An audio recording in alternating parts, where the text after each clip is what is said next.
بندوں کو اے محبوب سنا دیجئے، فرما دیجئے، آگاہ کر دیجئے، خبر دے دیں میرے بندوں کو، اپنے امتیوں کو ارشاد فرما دیں انی انا الغفور الرحیم، بے شک میں بڑا ہی بخشنہار ہوں اور رحم فرمانے والا ہوں۔ یہاں پر بات ختم نہیں کی، جو بخشش کا طالب ہوگا اس کی مغفرت ہو جائے گی، اور جو بخشش کو طلب نہ کرے گا اس کی بخشش نہیں ہوگی، وہ سرکش ٹھہرے گا۔ اپنی رحمت کے ساتھ اپنے عذاب کا بھی تذکرہ کیا، اپنے فضل و کرم کے ساتھ جو وہ سزائیں دیتا ہے سرکش کو اس کا بھی تذکرہ کیا۔ فرمایا وَأَنَّ عَذَابِي هُوَ الْعَذَابُ الْعَلِيمُ، اور میرا جو عذاب ہے وہ دردناک عذاب ہے۔ جہاں بخشش اور جنت کی تعریف کو بیان کیا گیا وہاں پر جہنم اور عذاب الہی سے ڈرایا گیا۔ جہاں پر خالق نے اپنی رحمت کا تذکرہ کیا، بخشنہاری کا تذکرہ کیا، اور دروازہ مصطفیٰ سے اس چیز کو امت تک پہنچایا کہ اے امتیو اپنی حاجت کو قبول کروانا ہے تو دروازہ مصطفیٰ پر آنا ہوگا۔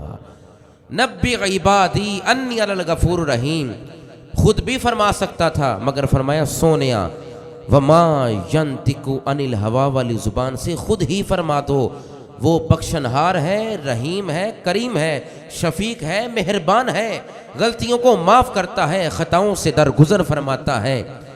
جہاں پر اپنی رحمت کا تذکرہ کیا فرمایا سہنے یہ بھی فرما دے وَأَنَّ عَذَابِي، بے شک جو میرا عذاب ہے جہنم ہے، میری دوزخ ہے، میری جو آگ ہے وہ کیا هو العذاب العلیم، دردناک عذاب ہے۔ جو مومن ایمان والا ہوگا صالحین میں سے، مومنین میں سے، عارفین اور زاہدین میں سے، ان کے لیے اعلان ہے بخش دوں گا، اور جو مومن سرکش بن گیا نافرمانی کرتے ہوئے ڈٹا رہا اس پر، اللہ سے بخشش کی امید نہ رکھی، اس کے لیے اعلان ہے وَأَنَّ عَذَابِي هُوَ الْعَذَابُ الْعَلِيمُ، میرے بندوں کو یہ بھی فرما دو میرا عذاب بڑا سخت عذاب ہے۔ اس آیے کریمہ کا شان نزول کیا ہے؟ ایک دفعہ نبی اکرم نور مجسم شفیع معظم مونی سے دین شکستگاں راحت عاشقاں راہبر راہ سالکاں محبوب کونین علیہ الصلاۃ والتسلیم اپنے حجر مبارکہ سے آقا علیہ السلام باہر تشریف لائے، اور دیکھتے کیا ہیں کہ صحابہ کرام بیٹھے ہوئے ہیں آپس میں اور خوشیاں منا رہے ہیں، تبسم کر رہے ہیں، مسکرا رہے ہیں۔ جب اس حالت میں حضور نے اپنے حجرے سے نکل کر صحابہ کو دیکھا تو دیکھ کر فرمایا تم یہاں پر ہنس رہے ہو، کیا آخرت کی تمہیں یاد نہیں ہے؟ قرآن تمہارے سامنے ہے، میری زندگی تمہارے سامنے ہے، میرے فرامین تمہارے سامنے ہیں، تم مسکرا رہے ہو، کیا تم نے قرآن نہیں پڑھا؟ حالانکہ دوزخ تو سرکار دیکھ کر آئے تھے نا معراج کی رات، تو فرمایا دوزخ کا بیان نہیں تم نے پڑھا تو تم یہاں پر مسکرا رہے ہو۔ تو اس پر جبریل امین حضور کی بارگاہ میں حاضر ہو کر عرض کرتے ہیں السلام علیکہ یا ایھا النبی، اے آقا آپ پر سلام ہو، اللہ بھی سلام فرماتا ہے اور میرا بھی سلام قبول کیجئے۔ عرض کی آقا حالانکہ جنت بھی موجود ہے، جہنم بھی موجود ہے، قرآن کے واقعات بھی ہیں، یہ آپ صحابہ کو فکر آخرت دلا رہے ہیں، آخرت کی یاد دلا رہے ہیں۔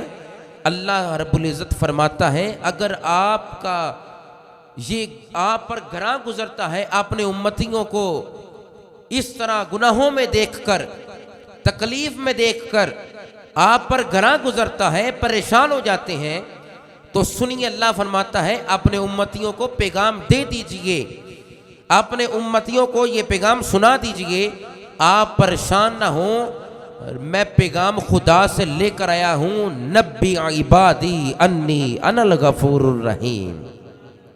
اے آقا خدا فرماتا ہے اپنے امتیوں کو، میرے بندوں کو اویئرنس دیجئے، پیغام سنائیے، عبادی میرے بندوں کو، گناہگار بھی ہیں، سیاہکار بھی ہیں تو میرے بندے نا، میرے بندوں کو خبر دے دیجئے اگر گناہوں کی دلدل میں پھنس چکے ہیں، آپ اپنی امت کو دیکھ کر پریشان ہوتے ہیں کہ آپ کی امت کی عمریں تو تھوڑی ہیں، اعمال زیادہ نہیں کر پاتے، وہ خدا کو راضی نہیں کر پا رہے، بخشش کے طالب بنتے ہیں، طلب تو کرتے ہیں مگر ان کی عمر تھوڑی ہے، گناہ زیادہ ہیں، بخشش ان سے طلب وہ تو کرتے ہیں بخشش، مگر انہیں طریقہ کار صحیح نہیں پتا، کمزور ہے امت، عمر بھی تھوڑی، امت بھی کمزور، آئی بھی سب سے آخر پر ہے۔ خدا فرماتا ہے آپ پریشان نہ ہوں، آپ سے جو جڑ جائے گا، جس کا واسطہ ہو جائے گا، گناہ جتنے بھی ہوں گے مصطفیٰ آپ کے صدقے سے خدا فرماتا ہے میں اسے معاف فرما دوں گا۔ اور یہ ماہ عظیمہ اتنا بابرکت مہینہ، اس میں تسبیح و تحلیل کر کے خدا سے بخشش طلب کرو۔ وہ تو فرماتا ہے میرے بندوں کو سنا تو میرا پیغام، میں غفور بھی ہوں، میں رحیم بھی ہوں، میں کریم بھی ہوں۔ اے سہنے امت کو دیکھ کر پریشان نہ ہوں، غم نہ کیجئے، آپ کے صدقے سے میں آپ کی امت کو بخش دوں گا، کرم فرما دوں گا۔ اور فرمایا وَأَنَّ عَذَابِي هُوَ الْعَذَابُ الْأَلِيمُ، جو بخشش کا طالب نہ ہوگا، اپنے گناہوں پر ڈٹا رہے گا، ان کو بھی فرما دیجئے میرا عذاب دردناک عذاب ہے۔ یہ ماہ شعبان اتنا مقدس مہینہ کہ اس میں ہمیں موقع دیا گیا کہ ہم تسبیح و تحلیل کریں، ورد و وظائف کریں، نمازیں پڑھیں، نوافل پڑھیں۔ شعبان کا معنی ہے حصہ یا شاخ، یہ دونوں معنی اس کے کثیر معنی ہیں۔ مومنین کے لیے اس ماہ شعبان میں رحمت کے بہت سے حصے اللہ نے رکھے ہیں، اللہ نے بہت سے حصے مومنین کو عطا فرمائے ہیں کہ اے مومنوں، ہے تو تم گناہگار ہو، محبوب کے امتی ہو، ہے تو میرے بندے نا، میں تمہیں بخش دوں گا۔ آسمان کے برابر بھی گناہ ہو جائیں، زمین کے برابر بھی ہو جائیں، ہے تو مصطفیٰ کے امتی، ہے تو میرے بندے۔ تو ماہ شعبان یہ اتنا مقدس مہینہ کہ اس میں بہت سے رحمت کے حصے ہمیں عطا کیے گئے، بخشش کے ہمیں مواقع عطا کیے گئے، نوافل پڑھ کے، تسبیح و تحلیل کر کے، ورد و وظائف کر کے۔ اللہ فرماتا ہے شعبان، رمضان، اسلام، قرآن تمہیں اسی لیے عطا فرمایا ہے نبی عبادی انی انا الغفور الرحیم۔ جتنے مرضی گناہ کر لیے ہیں ان گناہوں پر ڈٹنا نہیں ہے، ماہ شعبان میں تسبیح و تحلیل کرنا میں معاف فرما دوں گا، کیونکہ انا الغفور الرحیم، میں خدا ہوں، ان کا پروردگار ہوں، میں تو اپنے بندوں کو بخشنا چاہتا ہوں، کیونکہ میرے علاوہ ان کی بخشش کوئی نہیں کرے گا، میرے علاوہ کون انہیں سنائے گا؟ میں رحیم بھی ہوں، کریم بھی ہوں، غفور بھی ہوں، میں اپنے بندوں کو بخش دوں گا۔ مومنوں کو اس ماہ عظیمہ میں بہت سے مواقع، حصے فراہم کیے گئے، رحمت کے حصے مومنوں کے لیے رکھے گئے کہ اے مومنوں، شعبان میں اپنا نفس پاک کر کے میری بارگاہ میں آ جانا، جتنے بھی گناہ کیے ہیں میں سب کی بخشش فرما دوں گا۔ تو لہٰذا اللہ رب العزت ہمیں اس ماہ عظیمہ کے صدقے سے بخش دے گا۔ شعبان المعظم کا یہ مقدس مہینہ، رحمت کے بہت سے حصے اس ماہ عظیمہ میں۔ سنیے، حضرت یحییٰ بن معاذ فرماتے ہیں کہ شعبان کے جو حروف ہیں ان کی نسبتیں ہیں۔ حضرت یحییٰ بن معاذ فرماتے ہیں شعبان کے حصے ہیں شین، عین، با، الف اور نون، جتنے بھی یہ حروف ہیں ان حروف کی نسبت بھی ہے۔ فرماتے ہیں شین، شعبان کے ہر حرف کے بدلے مومنین کے لیے تحفہ اللہ نے رکھا ہے۔ کن کے لیے؟ جو انعام یافتہ ہیں، مومنین ہیں، صالحین ہیں، عبادت گزار ہیں، اس سے بخشش کی امید رکھنے والے، اپنے گناہوں پر نادم ہونے والے، اپنے گناہوں پر اشک باری کرنے والے، توبہ کرنے والے، استغفار کرنے والے، انہیں جب دنیا کا کوئی آسرا نظر نہیں آتا پھر میری رحمت کے سائے میں آتے ہیں، جب وہ سایہ ان پر آ جاتا ہے، سایہ فگن ہو جاتا ہے، پھر آنسو وہ بہاتا ہے، میں صغیرہ بھی معاف کر دیتا ہوں، کبیرہ بھی معاف فرما دیتا ہوں۔ تو یہ ماہ شعبان یحییٰ بن معاذ فرماتے ہیں رحمت کے بہت سے حصے اور شعبان کے حروف کی نسبت ہے۔ فرماتے ہیں اللہ نے شین کے عوض مومنوں کے لیے شرف بھی رکھا ہے اور شفاعت بھی رکھی ہے۔ یحییٰ بن معاذ فرماتے ہیں غم نہ کرو گناہگارو، عین کے بدلے اللہ نے مومن کے لیے عزت بھی رکھی ہے اور کرامت بھی رکھی ہے۔ فرمایا گناہگار بندے ہیں خدا کے، یحییٰ بن معاذ فرماتے ہیں بے کے عوض اللہ نے بر نیکی بھی رکھی ہے اور خیر بھی رکھی ہے۔